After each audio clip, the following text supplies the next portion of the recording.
Bwana Yesu asifiwe sana, mpendwa mtazamaji wa MHAE TV. Na kukaribisha tena katika kipindi chetu cha mkate wa leo.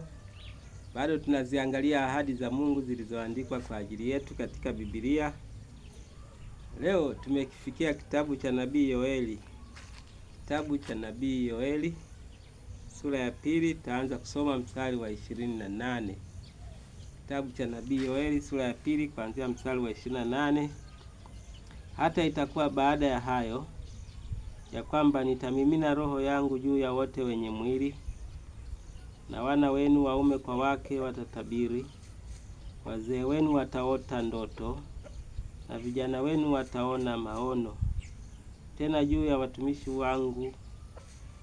ya watumishi wenu wanaume kwa wanawake, katika siku zile nitamimina roho yangu, nami nitaonyesha mambo ya ajabu katika mbingu na katika dunia, damu na moto na minara ya moshi.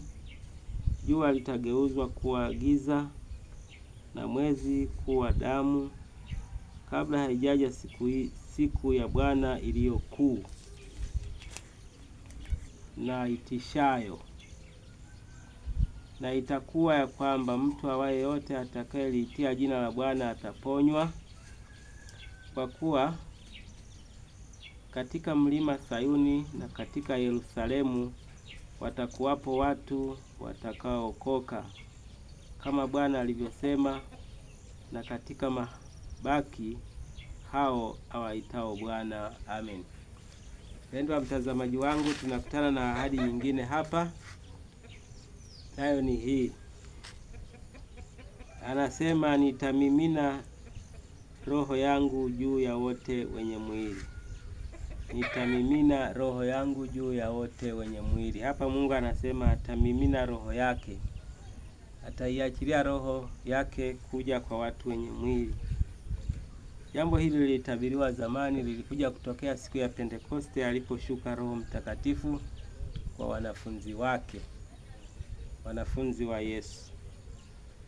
Roho Mtakatifu alishuka siku ya Pentekoste, ndio siku ambayo Roho Mtakatifu alimiminwa kwa wanadamu, kwa wote wenye mwili. Huyu Roho Mtakatifu aliposhuka, aliwakuta hao wanafunzi, akaingia ndani yao, akawa akiwaongoza. Ndio iliyokuwa siku ya kwanza ya kanisa kuanzishwa, na ndio iliyokuwa siku ambayo Injili ilianza kuhubiriwa sasa kwa wazi na kwa nguvu. Kumiminwa kwa Roho Mtakatifu wa Mungu kwa wote wenye mwili. Kwa wote wenye mwili hapa inamaanisha si wote, lakini wote wanaomwamini Yesu Kristo. Sasa jambo lingine, huyu Roho atamiminwa kwa wote wenye mwili, wana wenu waume kwa wake, yaani wanaume kwa wanawake, wazee na wazee wataota ndoto. Ikishamiminwa hiyo Roho, itawawezesha wazee kuota ndoto, vijana wenu kuona maono. Roho Mtakatifu atakapomiminwa atawawezesha wazee, kwanza wanaume kwa wanawake, watatabiri. Kutabiri maana yake kuhubiri Injili. Halafu wengine wazee kuota ndoto, vijana kuona maono. Halafu anasema watumishi hawa waume kwa wake. Hii tafsiri yake imetafsiriwa vibaya. Kwa kawaida wote ambao wamepewa huyu Roho ni wote wanaume kwa wanawake. Hawa wanaitwa watumishi. Baadhi ya watu na baadhi ya madhehebu ya Kikristo wanaotumia mstari huu au nafasi hii kuwafanya wanawake kuwa makuhani, kuwa makasisi, kuwa wachungaji. Hapana. Hapa hii inamaanisha watu wote wamefanywa kuwa watumishi. Wale waliomwamini Yesu Kristo wakapewa kipawa hiki cha Roho Mtakatifu, hawa ni watumishi. Lakini katika watumishi kuna zile nafasi 5 alizosema Roho katika kwa kinywa cha mtumishi wake Paulo, kwamba kuna mitume, kuna manabii, kuna wainjilisti, kuna wachungaji na kuna waalimu. Hapa wachungaji, nafasi hii hawakupewa wanawake, wamepewa wanaume. Ndivyo ilivyo hata katika Agano la Kale na katika Agano Jipya pia. Ila nafasi zingine hizi wanaweza kupewa wote wanaweza kupewa bila kujali yeye ni mwanamume au mwanamke. Haya, ahadi nyingine anasema, nami nitaonyesha mambo ya ajabu katika mbingu na katika dunia, damu na moto na minara ya moshi. Jua litageuzwa kuwa giza na mwezi kuwa damu. Haya mambo yameshatokea.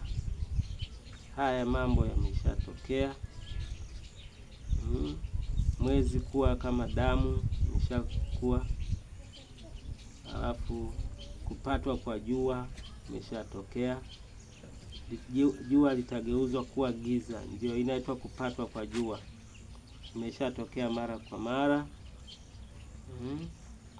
Kwa hiyo haya yametokea kwa sababu kuna siku ya mwisho inakuja itishayo. Kuna siku ya mwisho inakuja, anasema, anatumia Kiswahili, kabla haijaja siku ya Bwana iliyo kuu na itishayo. Haya mambo yanatokea kwa kabla haijaja ile siku. Kwa hiyo yanatangulia haya matukio, alafu baadaye ndipo utakuja sasa mwisho wa ulimwengu, yaani siku ya Kiyama. Jambo muhimu hapa tunalojifunza ni kwamba sisi sote tuliomwamini Yesu Kristo ni watumishi wa Mungu. Bila kujali wewe ukoje, lakini wewe ni mtumishi wa Mungu. Isipokuwa sasa ndani ya watumishi wa Mungu kuna ngazi 5 zimewekwa. Zile ngazi ni muhimu sana kuzizingatia. Kwa hiyo jambo muhimu hapa ni kwamba Yesu amemimina, Roho Mtakatifu ameshamiminwa. Iliahidiwa au ilitabiriwa na nabii Yoeli zamani, lakini wakati wa Agano Jipya na siku ya Pentekoste, Roho huyu alishuka na akagawa vipawa hivi kwa watu. Sijui wewe una kipawa gani katika utumishi wako, lakini vimeshagawiwa kwa kila mtu. Kitu muhimu, wewe endelea kutumika katika kipawa hicho ambacho Roho Mtakatifu amekujalia. Kwa jina lake Mungu Baba, Mwana na Roho Mtakatifu, ubarikiwe sana katika utumishi wako. Amen.